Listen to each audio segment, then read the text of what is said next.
가상의 믿음에서 실제의 믿음으로. 가상의 믿음에서 실제의 믿음으로 가야 되겠습니다. 그동안의 믿음이 우리가 가상이었다라고 한번 가정을 해봅니다. 왜 가상이었다라고 가정을 하느냐? 이제 우리가 코로나 사태를 닥치면서 믿음을 가진 믿음의 실체들이 이렇게 드러나는 것을 우리가 볼 수 있습니다. 교회도 이제는 어떤 교회, 그전에는 외형적으로 크든지 작든지 그런 교회로 이렇게 겉으로 표출되었지만 이제는 그 몇 퍼센트가 모이고 그 교회가 끝까지 견뎌내느냐. 이제 가을이 되고 올 2020년도 연말쯤 되면 교회가 굉장히 많은 타격을 받게 될 것입니다. 물론 이건 세상말로 재수없는 소리가 아니라 정말 이 시대를 우리가 정확하게 볼 때 준비되어야 할 부분이고 또 우리에게 다가오는 현실 속에서 헤쳐나가야 될 부분인 것입니다. 저와 여러분, 이럴 때 든든한 교회는 바람이 불어도, 지금 중국에도 홍수가 나고 우리나라 부산에서도 비가 많이 왔더만서도요, 든든한 건물은 남아 있습니다. 그러나 힘없는 건물은 쓰러져 나갈 수밖에 없습니다. 마지막 시대에 우리에게 주시는, 하나님께서 주시는 명령은 무엇냐? 우리에게 끝까지 인내할 것과 믿음을 지킬 것입니다. 그리고 그리스도인으로서 온전한 가치를 가질 것을 말하고 있습니다. 이제 우리가 코로나 이전에 우리의 신앙생활이 예를 들어서 연습이었다면, 물론 그때도 전도도 하고 헌신도 하고 봉사도 하고 다 했습니다만 그때는 그렇게 위급한 상황은 아니었습니다.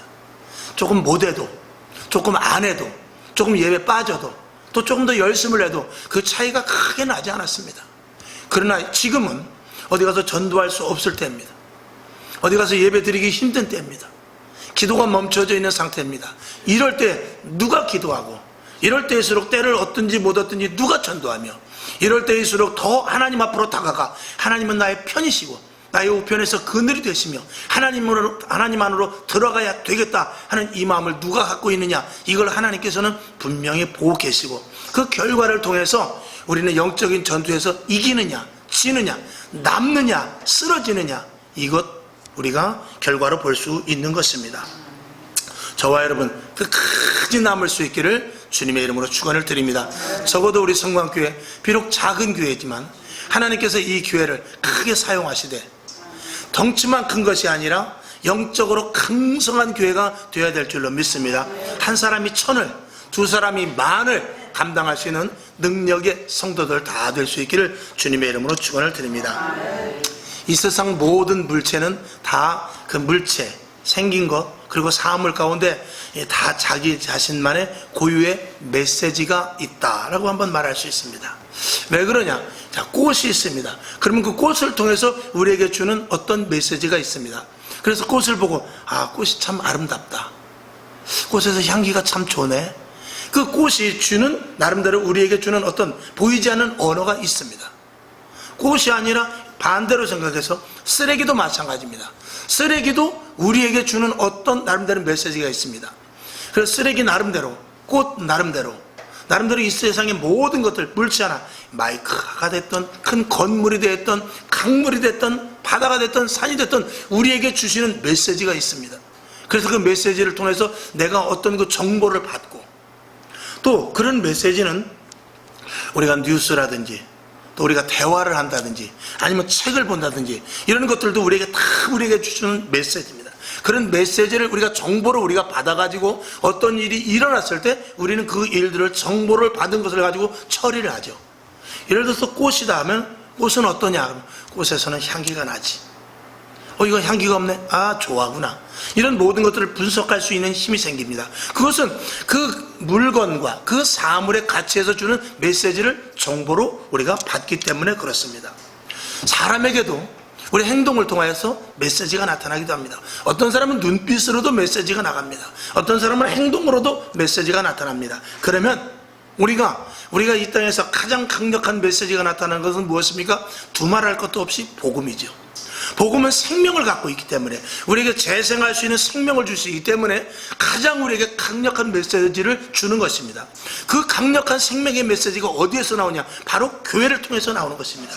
그러니까 교회에서 강력한 생명의 메시지가 나가지 못하면 그 교회는 가치가 떨어지고, 그 교회를 통해서 메시지를 얻지 못함으로 말미암아서 아무런 정보도 없고 아무런 유익도 없기 때문에 교회는 한편에 젖혀져 있는 그죠?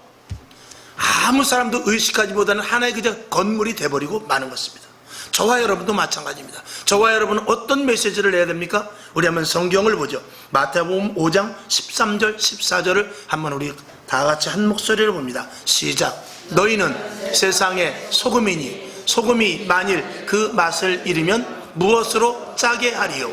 후에는 아무 쓸데없어 다만 밖에 버리워 사람에게 밟힐 뿐이니라. 14절. 너희는 세상의 빛이라. 산 위에 있는 동네가 숨기우지 못할 것이요. 아멘. 우리 그리스도인들은 어떤 메시지를 낼 수 있어야 되느냐? 우리 그리스도인들의 생활 가운데, 말 가운데, 어떤 모든 일의 처리 가운데 소금이요 빛이요, 이것이 우리들 속에서 드러내야 된다는 것입니다. 그러니까 세상 사람들이 볼 때 교인들을 보면 저 사람들은 소금의 역할을 감당하는구나, 저 사람들은 빛의 역할을 감당하는구나, 이것이 우리들에게 보여질 수 있어야 되는 것이죠. 그래서 사람들이 볼 때 교회나 또 성도들이나 강력한 어떤 것들이 보여져야 된다라는 것을 말씀을 드리는 것입니다. 하지만 지금 이때 그리스도인들이 어떻습니까? 자, 다시 한번 전으로 들어가서 지금 코로나 사태 때문에 세상이 너무나 힘들고 어렵다고 말합니다. 그럴 때는 사람들이 그 어떤 상태에서 준 메시지를 가지고 내가 그 정보를 통해서 지금 어떻게 해야 될 것을 생각합니다. 그래서 뉴스를 듣고 사람들의 말을 듣고 자기가 가진 정보를 통해서 지금 이 시대를 어떻게 살아야 될 것을 사람들은 지금 계속해서 노력하고 애쓰고 처리 방안에 대해서 우왕좌왕까지 하고 있습니다. 이럴 때 우리 그리스도인은 어떻게 해야 되는가? 또 세상 사람들은 교회에 대해서 어떤 영향력을 갖고 그들이 교회로 올 수 있는 길을 열어줄 수 있는가? 이것이 우리에게 오늘 주신 우리에게 문제고 우리가 해야 될 일인 것입니다. 하지만 그리스도인들의 지금 모습을 볼 때 방금 마태복음 5장 13절과 14절을 보듯이 소금과 빛의 역할을 감당하지 못했다는 것이죠. 즉 다시 말해서 온전한 변화된 성도의 모습을 비춰주지 못했고, 지금 이 시대의 그리스도인들이 가지고 있는 것이라는 성경의 지식이요, 그리고 도덕적으로 좀 괜찮은 부분이요, 윤리적으로 좀 나은 부분, 이 외에는 커다란 어떤 영향력을 발휘할 수가 없다는 것입니다. 늘 말씀을 드리지만 도덕과 윤리와 철학에 대해서 또 성경 말씀을 아는 것에 대하여서 세상 사람들과 견주어 볼 때 조금 더 알고 있다 할지라도 도덕이나 윤리적인 부분을 볼 때 세상 사람들과 떨어지는 사람들도 얼마나 많은지 모릅니다. 세상에 나가서 지금 가장 욕먹는 게 무엇입니까? 교회와 성도라고 다들 말하고 있어요. 왜 그렇습니까? 성도로서의 가치, 빛과 소금의 역할을 감당하지 못하기 때문에 그렇죠. 그러니까 세상 사람들은 교회를 어떻게 보느냐, 그냥 하나의 자기네들만의 그룹, 자기네들만의 딴 그룹으로 쳐버리지, 자기네들이 교회에 대해서 영향력을 갖고 성도들과 교제를 하고 성도들을 만남으로 말면서 자기가 어떤 정보나 그들이 주는 메시지를 받아서 자기의 정보로 집어넣으려고 하지 않는 데까지 이르렀단 말입니다. 그러니까 교회가 있어도 성도가 있어도 세상과는 전혀 관계가 없는 그런 하나의 개체가 돼버렸죠. 소수의 무리로 전락돼 버렸단 말입니다. 30년 40년 전만 해도 교회 하면은 동네에서 다 알아줬어요. 목사님, 장로님, 집사님, 교회 다니는 사람이라면 동네에서 저 사람 교회 다니는 사람이래, 이런 나름대로 영향력이 엄청 많았단 말입니다. 그들을 통해서 메시지가 보이지 않게 나갔던 것입니다. 그러나 지금은 그렇지 않다라는 것입니다. 지금은 오히려 그리스도인들조차도 이 우한폐렴 사태, 코로나 사태에서 어떻게 해야 될지를 모르고 있는 우왕좌왕에서 세상 사람들이 어떻게 하는가를 오히려 보고 그들이 하는 방법을 취하려고 하는 데까지 이르는 어이없는 일들까지 지금 생기고 있다는 것입니다. 사실 코로나 이전 사태는 평안했기 때문에, 어떤 위급한 상황이 일어나지 않았기 때문에 무엇을 선택하거나 어떤 길로 가야 되거나 그런 것에 대해서 자유로운 부분이 있었습니다. 안 되면 다른 길로 가면 되고, 가다가 잘못되면 뒤돌아서면 됩니다. 그러나 지금은 그럴 때가 아닙니다. 특별히 영적으로는 더더욱 그렇습니다. 지금은 어떤 것을 결정해야 될 때입니다. 이제는 죽느냐 사느냐의 문제가 달려있는데 세상 사람들은 그 부분에 대해서 자기 나름대로 방법을 찾지만 우리는 하나님 안으로 들어오는 데 있어서 조금이라도 주저함이나 망설임이 없어야 된다, 이런 것이죠. 성경은 우리들에게 항상 강력한 메시지를 줍니다. 주 안에 거하라. 나는 포도나무여 너희는 가지다. 내가 내 안에 있다 말합니다. 그리고 내 안에 거할 것을 말하고 내가 너를 사랑하되 세상 끝날까지 너를 사랑하고 내가 너에게 새 생명을 주었고 영원한 천국에서 내가 먼저 기다리고 있겠다. 이렇게 성경은 우리들에게 끊임없이 메시지를 줍니다. 그럼에도 불구하고 그런 메시지를 듣는 우리가 세상에 나가서 사람들에게 그 영향력을 발휘하지 못하고 우리 교회 다녀야 돼. 예수 믿어야 돼. 영원한 하늘나라가 있어. 하나님이 우리와 함께 하신다고 그래서 이 세상은 있다가 없어질 소모품과 같은 존재야. 영원한 천국이 있을 뿐이야. 우리는 영생을 가진 영적인 존재야. 이런 것들에 대해서 제대로 발설을 하지 못했다는 것입니다. 또 거기에 준하는 말은 그렇게 했지만 말한 대로 우리가 생활을 하지 못했다 이런 것입니다. 우리는 코로나 이전에 예배도 잘 드렸고 기도도 많이 했고 헌신 봉사도 끊임없이 했습니다. 그런데 이 코로나라는 사태 앞에서 왜 예배가 멈추고 왜 기도가 멈추고 왜 헌신과 봉사가 멈추게 되었습니까? 무엇 때문에? 코로나 사태 그것 때문에. 그걸 이길 수 있는 힘이 우리에게 없나요? 그것을 이길 수 있는 방법이 우리에게 없나요? 그것이 그렇게 두려운 존재입니까? 우리는 6.25 전쟁 때도 살아났습니다. 일제시대 때도 그 36년사를 디디고 일어났습니다. 그 전쟁의 포화 가운데 주먹밥도 아닌 정말 보리밥 다 신 것을 먹으면서 살아왔어요. 그때 질병은 생각지도 않을 때입니다. 그러나 지금은 얼마든지 이길 수 있고 지금은 마스크도 있고 약도 좋고 병원도 옆에 있고 얼마든지 혹시 내가 그런 질병에 걸린다 할지라도 대처할 수 있는 방법이 얼마든지 있다 이런 것입니다. 그럼에도 불구하고 우리는 주 안으로 들어올 수 있도록 믿음과 신앙 그리고 얼마든지 선포된 말씀을 우리가 가지고 있다 이런 것이죠. 그러니 저와 여러분 믿는 자들이 우왕좌왕할 때 세상 사람들은 지금까지 우리를 보아왔던 것에 대해서 더더욱 실망을 하지 않을까? 이것이 우려되는 말씀인 것입니다. 출석률이 형편없고 지금의 많은 사람들이 교회 자리에 있지 않은 그런 모습을 지금 오늘도 투영되고 있습니다. 여러분 그들이 다 어디로 갔습니까? 무엇을 하고 있으며 무슨 생각을 하고 있겠습니까? 물론 부득이한 상황도 있습니다. 한 권사님은 저항력이 너무 없어가지고 조금만 병에 노출되어도 세균에 노출돼도 저항력이 없기 때문에 큰일 나는 그런 분이 있습니다. 그런 분은 정말 조심해야죠. 그러나 그렇지 않고 정상적인 상태라면 우리는 이길 수 있는 힘을 하나님께서 주시고 또 우리 스스로 조심하면 될 줄로 믿습니다.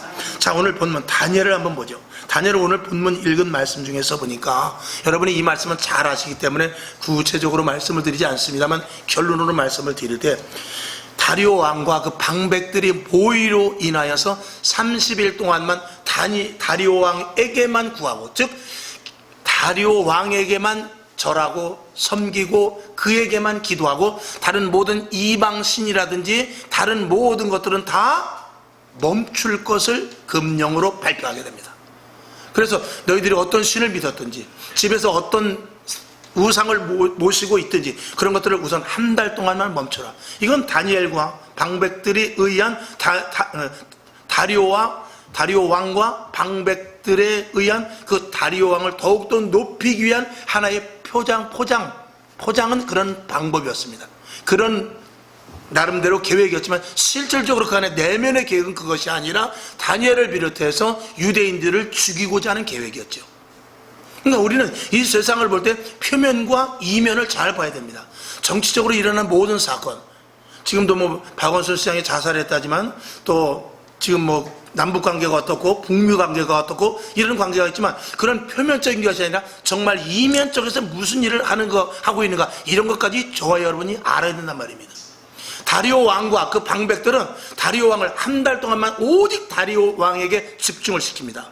그리고 다리오 왕을 높이기 위한 하나의 계책이었죠. 나름대로 표면상. 그래서 다리오 왕에게 이야기하니까 다리오 왕이 좋다 하고 도장을 찍어줘 버렸습니다. 근데 실질적으로는 누구를 죽이려고 그랬죠? 다니엘을 비롯해서 유대인들을 다 죽이려고 했던 하나의 방책이었습니다. 다니엘 하나만 죽이면 다른 유대인들을 죽이는 것은 일도 아니었기 때문에 그렇습니다. 그 당시에 다니엘은 총리였고 많은 방백들 중에서 정말 눈의 가시와 같은 존재였기 때문에 그렇습니다. 왜 눈의 가시와 같으냐? 너무나 정직하기 때문에, 너무나 신실하기 때문에, 너무나 바르고 곧기 때문에 그렇습니다. 이 시대에 저와 여러분이 너무나 바르게 살기 때문에, 너무나 옳게 살기 때문에, 너무나 정직하게 살기 때문에 핍박을 받는다면 감사하시길 바랍니다.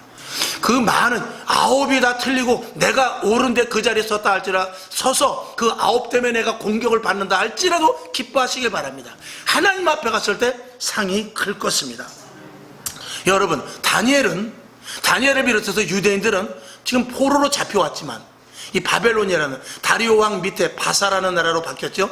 그때 지금 포로로 잡혀왔지만, 포로로 잡히기 이전에도 그들은 이스라엘이라는 나라에서 무엇을 했습니까? 매일 하루에 3번씩 기도한 사람들입니다. 그리고 그 기도를 포로로 끌려와서 절박한 상황 가운데 오히려 더 했겠지요. 계속해서 그들의 기도는 이어졌습니다. 그런데 변수가 생겼는데, 어떤 변수가 생기느냐? 한 달 동안, 30일 동안은 다리오 왕에게만 절하고, 다리오 왕에게만 기도하고, 무슨 빌 것이 있으면, 문제가 있으면, 간구하는 것이 있으면 다리오 왕을 신호로 삼아서 그에게만 절하도록 한 것입니다. 한 달. 그것이 누구에게까지 하느냐? 총리인 다니엘까지 그 명령이 하달되게 됩니다. 그랬을 때 이 다니엘은 오늘 본문을 보니까, 그는 다리오 왕이 금령을 내렸음에도 불구하고, 그거를 알면도 불구하고 그는 이전에 하던 대로 하루에 3번씩 동편창을 열고 예루살렘을 향하여 기도했더라 그랬고, 그것이 들켜버리게 됩니다. 여러분, 믿음과 신앙, 하나님과의 관계 속에서의 신앙은 언제든지 상황과 형편과 사정이 문제가 아니라 언제든지 변함없어야 됩니다. 그것이 변함이 있다면 하나님과 나와의 무슨 관계겠습니까? 하나님을 믿고 싶으면 믿고, 말고 싶으면 말고, 하나님 안으로 들어가고 싶으면 들어가고, 내가 나오고 싶으면 나오고, 이것은 온전한 믿음이 될 수가 없죠. 하나님은 그런 자리에서 절대로 역사하실 수가 없고, 우리가 하나님을 아무리 믿는다 할지라도 하나님이 우리를 믿겠습니까? 아무것도, 어떤 일도 이루어낼 수가 없게 되는 것입니다. 결론을 한번 보죠. 다니엘서 6장 11절부터 11절을 한번 보겠습니다. 자, 11절 다 같이 볼까요? 시작. 그 무리들이 모여서 다니엘이 자기 하나님 앞에 기도하며 간구하는 것을 발견하고, 할렐루야. 15절을 보겠습니다. 시작. 그 무리들이 또 모여 왕에게로 나와서 함께 말씀하되, 왕이여, 메대와 바사의 규례를 아시거니와 왕의 세우신 금령과 법도는 변개하지 못할 것이니다. 16절.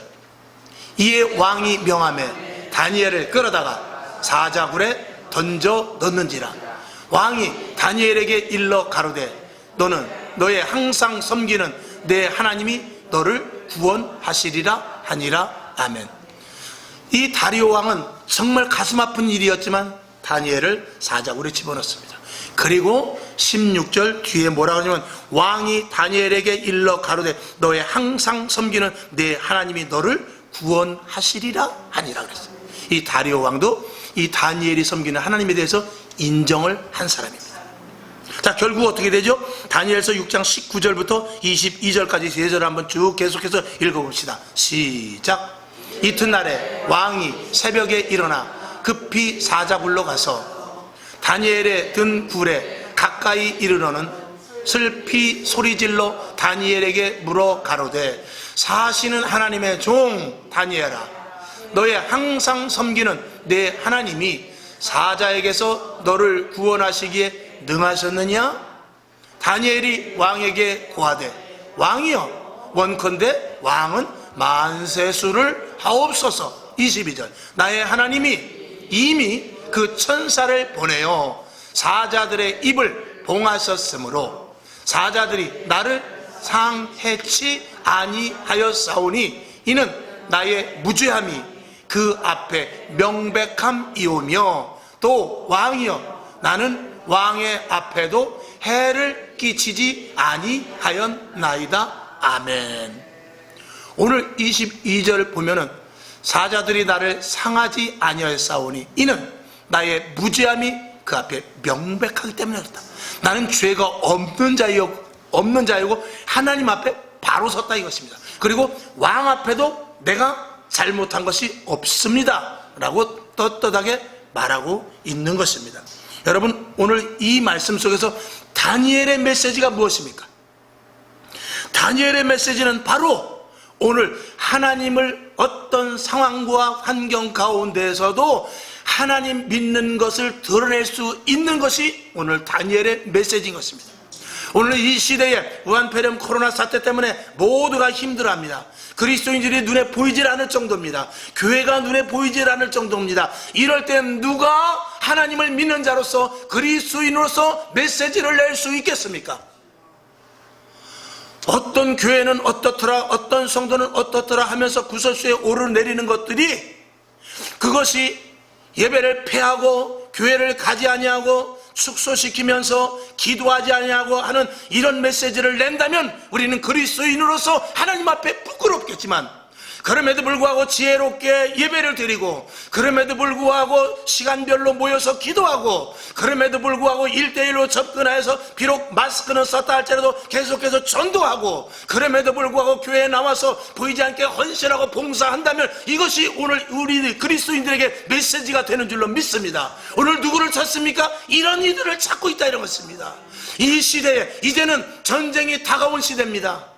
군인이 훈련을 받다가 비상벨이 울렸습니다. 전쟁이 났다, 비상나팔이 불립니다. 그러면 그때는 훈련이 멈춰집니다. 그때는 연습이 멈춰집니다. 그때는 실전으로 가야 됩니다. 그동안 연습을 덜했어도 할 수 없어요. 그동안 연습량이 부족해서도 할 수 없고, 훈련하다가 중간이라도 할 수 없지, 바로 총을 들고 훈련을 배운 만큼 가지고 나가서 적진에 가서 싸워야 되는데, 그때는 한치의 오차도 없습니다. 잘못 쏘면 총알을 다시 주는 것이 아니라 잘못 쏘면 이제 내가 죽는 사태에 이렇습니다.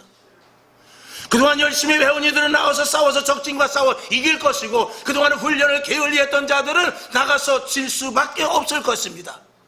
여러분, 그렇기 때문에 이전의 신앙이 중요합니다. 여러분, 날마다 왜 평안할 때 기도하라고 합니까? 왜 날마다 평안할 때 예배 빠지지 말라고 합니까? 왜 날마다 평안할 때 헌신하십시오, 봉사하십시오 말합니까? 언제 어떻게 전시의 상태가 올지 모르는 오늘과 같은 사태가 올지 모르기 때문에 그런 것이. 그동안 나태했던 이들 다 어디 갔습니까? 그동안 열심히 있던 자들과 평안이 이렇게 확연히 구별되지 않습니까? 여러분, 요셉 시대에 바로의 나라에 7년 동안 풍년이 들었어요. 모두가 들 먹고 마시고 딩까딩까 잘 놀았습니다. 그러나 7년의 풍년이 지난 후에 흉년이 다가오기 시작하는데 1년, 2년도 채 가지 않아서 많은 백성들이 자기의 모든 전투를 다 팔아버리게 됩니다. 그때 곳간에, 그때 요셉이 정한 곳간에만 계속해서 그득 차게 되는 것입니다. 여러분, 우리가 얼마나 그동안 평안했습니까? 저도 그런 생각을 했어요. 정말 나는 편한 시대에 태어났다. 우리 부모 세대만 해도 힘들었는데, 우리 자식 세대도 힘들을지 모르는데 나는 정말 평안한 시대에 살아왔다 라고 생각하면서 저도 나름대로 즐기면서 인생을 산 부분이 없지 않아 있습니다. 그러나 그럼에도 불구하고 주의 종으로 하나님께서 부르셔서 기도하게 하시고, 말씀 제대로 정확하게 하시고, 말씀대로 살 수 있도록 은혜를 주셔서 오늘까지 왔을 때, 오늘 이 시점에 왔을 때 저는 너무나 감사한 것입니다. 내가 잘났다는 것이 아니라, 그럼에도 불구하고 저와 여러분이 이 자리에 함께 얼굴을 마주보며 예배드릴 수 있는 것이 너무나 감사한 것입니다. 여기 앉아있는 여러분 승리하는 줄로 믿습니다. 여기 앉은 여러분 끝까지 주님 오시는 그날까지 승리하며 나가게 될 줄로 믿습니다. 이것이 지금 현재 세상 사람들이 우리들에게 보여주는, 우리가 보여줄 수 있는 메시지인 것입니다. 이제는 어떤 일이 일어나야 됩니다. 사자굴에 들어갔다 할지라도, 풀무불에 들어갔다 할지라도 하나님께서 그슬리게도 하지 아니하고 사자의 입을 막으셔서 사자 앞에서라도 살아나오는 놀라운 은혜가 저와 여러분에게 있게 될 줄로 믿습니다. 이건 하나님이 성경을 통해서 우리에게 주신 약속이요, 우리가 내야 될 메시지인 것입니다. 그동안은 메시지가 나가지 못했어요. 재단에서는 항상 메시지가 나갔습니다. 그러나 교회 안에서만 메시지가 있었지, 이 메시지가 교회 바깥으로 나가서는 메시지가 다 어떻게 된 게 메시지가 흐려져 버리고, 성도의 모습, 성도의 가치, 성도의 질서, 이런 것들이 하나도 없어지고 세상에 나가면 다 그리스도인이 아니라 다 세상 사람화 되어버렸어요. 교회 안에서는 성도가 많았고, 교회 안에서는 서로 섬김이 있고 서로 나눔이 있었지만, 성전문을 열고 바깥으로 나갔을 때는 그리스도인으로서의 메시지가 하나도 전달되지 않았단 말입니다. 재단에서는 수십 년간, 2000년 전부터 오늘까지 계속 메시지가 쏟아졌고, 지금 근대만 해도 코로나 이전에 수십 년 동안 재단에서 계속해서 메시지가 쏟아졌습니다. 계속해서 선포됐습니다. 그러나 그 메시지가 어디까지냐? 성전문 밖을 열고 나가지 못했던 것입니다. 그 결과 지금 이 시대에 지금 이런 국면을 맞이하게 된 것입니다. 여러분, 하나님은 그럼에도 불구하고 늦지 않았습니다. 이제 이스라엘 백성들이 포로로 끌려간 상태와 같이 이제 코로나 사태는 다가왔어요. 이젠 피할 수 없습니다. 어떤 전문가는 지금 이제 1라운드야. 아직 12라운드까지 가려면 아직 멀었어. 예수 믿는 사람이 그러는 것이 아니라 예수 믿지 않는 사람 전문가가 그렇습니다. 저는 그 전문가의 말이 그대로 이루어지지 않았으면 좋겠습니다만, 그럼에도 불구하고 이제 1라운드라면 어떻게 할 것입니까? 어떻게 해야 돼요? 이제는 맞닥뜨려 싸우는 수밖에 없어요. 오늘 다니엘과 같이 사자굴에 맞닥칩니다. 어떻게 해야 되죠? 그럼에도 불구하고 이제는 하루에 3번씩 기도하는 다니엘의 모습을 우리가 닮아가야 돼요. 그래야만 하나님이 힘주십니다. 그래야만 하나님이 함께 하십니다. 그래야만 하나님이 교회를 통해 일하시고 저와 여러분 성도들을 통해서 하나님께서 우리에게 주실 메시지가 이제는 바깥으로 나가게 될 것입니다. 그동안 메시지가 나가지 않았다면 이제는 나갈 것입니다. 우리 교회뿐 아니라 전국 방방곡곡 강하게 예수 그리스도 안으로 들어온 이들을 통해서 이제는 교회를 통한 메시지가 분명히 나갈 것입니다. 이제는 성도들이 구별된 성도들의 메시지가 이제는 나가게 될 것입니다. 그 주인공이 저와 여러분 우리 교회가 되어야 될 줄로 믿습니다. 하나님은 기대하고 계십니다. 하나님은 지금도 기다리고 계세요. 메시지를 누가 낼 것인가, 그리스도인으로서 어떻게 누가 살 것인가 기다리고 있습니다. 모두가 잠잠했을 때, 모두가 문을 닫고 있을 때, 모두가 예배를 멈추고 있을 때, 모두가 기도를 멈추고 있을 때, 모두가 헌신 봉사를 멈추고 있을 때 하나님은 오늘도 기다리고 있습니다. 네가 이제는 메시지를 낼 차례다. 너희가 메신저 역할을 해라 라고 분명히 말할 것입니다. 여러분, 이제는 뒤로 물러설 수 없습니다. 그리스도인으로서 이제는 가치를 발휘하느냐 아니면 여기서 세상으로 돌아가느냐, 이 두 가지 길밖에 없습니다.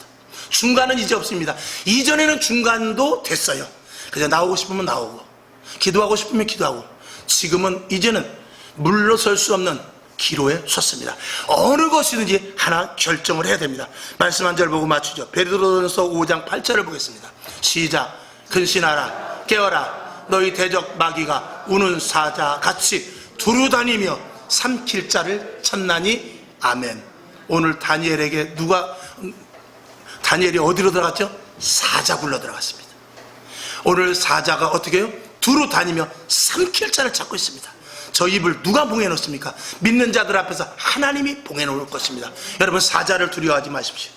풀목불을 두려워하지 마십시오. 하나님께서 그 불을 꺼주실 것입니다. 아니, 그 불이 꺼지지 않는다 할지라도 우리는 그름조차도 타지 않을 것입니다. 그을림조차도 없을 것입니다. 사자가 있다 할지라도 사자를 죽이시지 않더라도 사자의 입을 봉해서 우리가 건전하게 있을 것입니다. 이것이 그리스도인들의 가치요, 권위요, 그리스도인들의 당당함이 아니겠습니까? 이걸 가지고 저와 여러분 주님 오시는 그날까지 끝까지 매진하며 나아갈 수 있기를 주님의 이름으로 축원을 드리며, 지금 뭐 해야 되죠? 전도해야 돼요.